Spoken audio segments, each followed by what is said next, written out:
네, 사상 첫 현직 대통령에 대한 구속심사를 앞두고 윤 대통령 측이 조금 뒤에 대통령이 직접 출석한지 여부를 발표합니다. 네, 취재기자 연결합니다. 권준수 기자. 네, 고위공직자범죄수사처입니다. 네, 오늘 윤 대통령이 구속심사에 출석할지 아직은 불투명한 상황이죠. 네, 확실하게 결정된 것은 없지만 윤 대통령 측은 출석 여부를 조금 뒤 오전 10시에 기자단에게 공지할 예정입니다. 스튜디오에서 말씀해 주신 것처럼 윤 대통령 변호인단 윤갑근 변호사와 배진환 변호사 등이 5분 전쯤, 10분 전쯤 되겠네요. 서울 구치소에 들어갔는데요. 윤 대통령과 접견해서 오늘 이 서부지법에 있는 심사에 출석할지를 논의할 것으로 보입니다. 그동안 윤 대통령 측은 서울 서부지방법원이 사건 관할 법원이 아닌 만큼 윤 대통령은 영장심사에 나가지 않을 거란 입장을 내왔는데요. 밤늦게 취재진에게 불법의 영역을 해소할 방안을 검토 중이라며 출석 여부를 다시 논의해 보겠다고 밝혔습니다. 윤 대통령은 공수처 첫 조사에서 충분히 할 말을 했다며 지난 이틀간 조사에는 응하지 않았는데요. 서울중앙지방법원에서 열렸던 체포적부심사에도 불출석했습니다.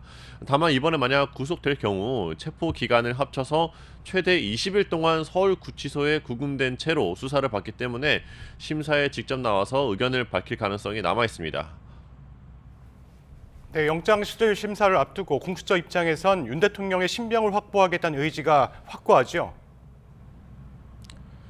그렇습니다. 사상 처음으로 현직 대통령에 대해 구속영장을 청구한 만큼 영장실질심사 대비에도 공수처가 만전을 기하고 있는데요. 체포영장 집행부터 이 비상계엄 수사를 계속 이어온 공수처엔 새벽에 나와보니 사무실 여러 곳 불이 켜져 있는 등 긴장감이 흐르고 있었습니다.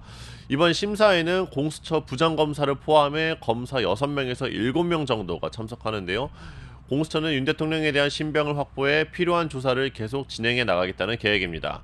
이번에 구속영장이 기각된다면 윤 대통령은 바로 석방되고 공수처 수사엔 차질이 있을 것으로 보입니다. 네, 이번에 공수처가 제출한 자료만 150여 쪽이라고요. 네, 윤 대통령 구속영장에 기재된 혐의는 내란 우두머리와 직권남용입니다.